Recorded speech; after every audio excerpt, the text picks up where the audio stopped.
El segundo caso es un caso de un paciente que llegó a la clínica,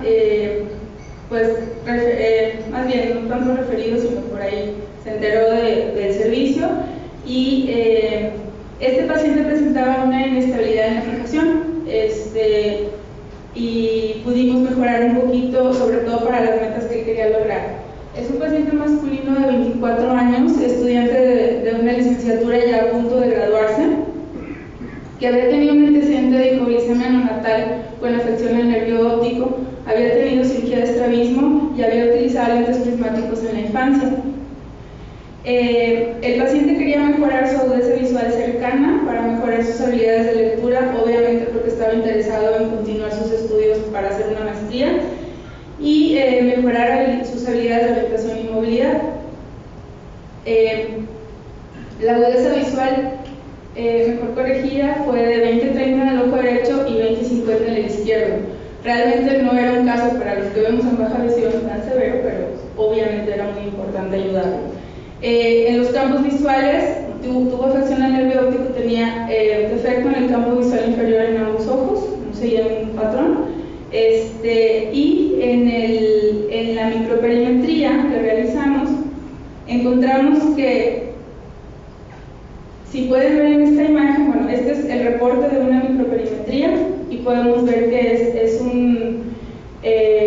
una perimetría de los 10 grados centrales oculares y tiene 37 estímulos.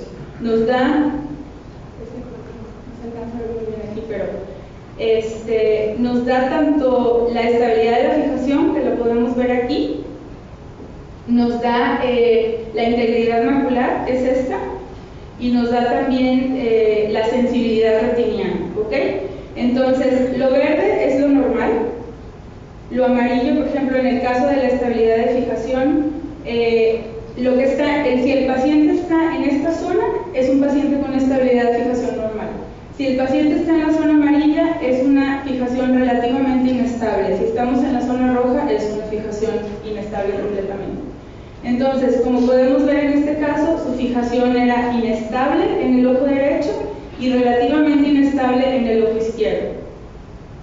No sé si alcanzan a ver, porque yo lo veo aquí muy pixeleado, pero la sensibilidad retiniana estaba afectada también en los dos ojos, pero su fijación, este punto que es como color rosa y este punto color azul, son los puntos retinianos preferidos. Me da 2 porque me da los de los primeros 10 segundos del paciente y luego me da el promedio de todos los puntos de fijación que el paciente utilizó.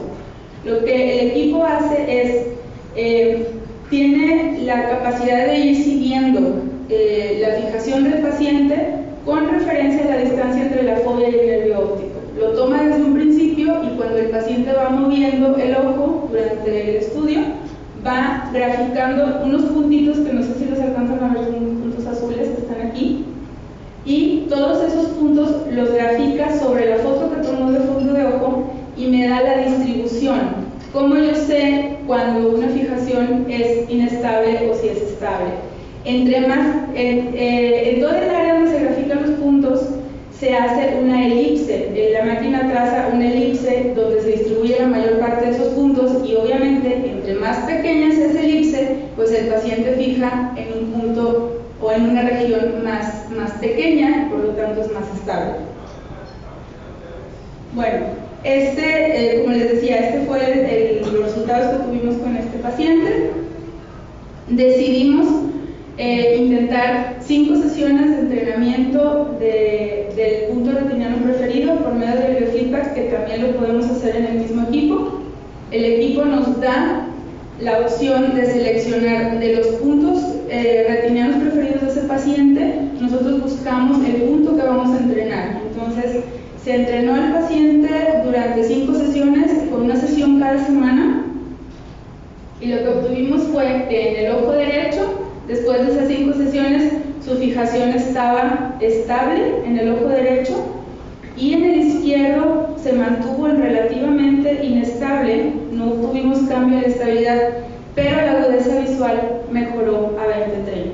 Empezó 20-30, 20-50, terminó 20-30 en los dos ojos poner estas fotos porque es la imagen del ojo derecho antes de recibir la rehabilitación. Si podemos ver lo que les decía, estas son las dos curvas o las dos áreas que me da de los puntos de fijación, y esta obviamente, como pueden ver aquí, es mucho más pequeña.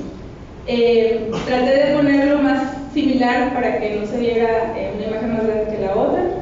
Y en el caso del ojo izquierdo, pues más o menos se mantuvo al mismo nivel, aunque sí hay un poco de reducción en esta área, y bueno, pues la agudeza visual habla por sí misma. Otro de los parámetros que medimos con este paciente y que habla del desempeño de la lectura fue el test de Emelread, que es una prueba, es una cartilla que tiene varios textos, varios párrafos de lectura, que son precisamente, dice todo lo que está aquí, y que mide estos tamaños de letra. Aquí yo lo marqué, del equivalente de Logmar lo pasé a Snellen, o a lo que usamos comúnmente, para más o menos darnos una idea, y ahorita les voy a explicar. Yo ponía al paciente a leer toda esta cartilla y tomaba el tiempo que se tardaba en leer cada párrafo. Los círculos rojos representan todo el tiempo que se tardó en segundos antes de la terapia. Obviamente, entre más abajo nos vamos, más pequeña es la letra. Entonces, pues aquí vemos que empezaba más o menos entre 7 segundos, 10 segundos, 13, 14, los que eran, obviamente, significaban un reto más para él, porque pues esta letra más o menos está a nivel de 20-60. Y empezó a cometer errores a partir de este nivel también, fue donde se hizo más lento y empezó a cometer errores aquí. Después de la rehabilitación, son los puntos marcados en azul. El paciente leyó, más o menos empezó en 6.3 segundos y se mantuvo 7, 7 segundos otra vez, 9, 8 segundos, hasta aquí fue donde bajó su desempeño a 11 segundos, pero estamos hablando de una letra de tamaño 20-25. 20-40, les recuerdo, es tamaño de periódico, de un texto de un periódico. Y empezó a cometer errores hasta acá. O sea que el desempeño de su lectura mejoró, y él estaba muy contento porque está a punto de iniciar su maestría, entonces pues claro que eso le va a ayudar bastante. Y bueno, pues básicamente esto es lo que quería compartir con ustedes. Creo que la rehabilitación visual, como se concebía hace muchos años, pues era dar un magnificador al paciente y ya, ¿verdad? Y a veces esos pacientes terminaban guardando sus lupas en un cajón y jamás los volvían a usar, y pues no tenían ningún cambio o ninguna mejoría en su calidad de vida. Actualmente tenemos tecnología, tenemos rehabilitación mezclada con dispositivos, y tenemos también las opciones de enseñar a esos pacientes, no es nada más darles un magnificador óptico, un magnificador electrónico, es enseñarles, acompañarlos en el proceso de aprender a utilizar ese potencial visual que está ahí, aprender a usar esa visión que está ahí, pero no han ellos identificado cómo poderlo utilizar o cómo sacarle el mayor potencial. El servicio de rehabilitación visual es un servicio que va paralelo al servicio de retina, de glaucoma, etc. Es un apoyo a ese paciente para que mejore su visión y mejore su calidad de vida. Y muchas gracias.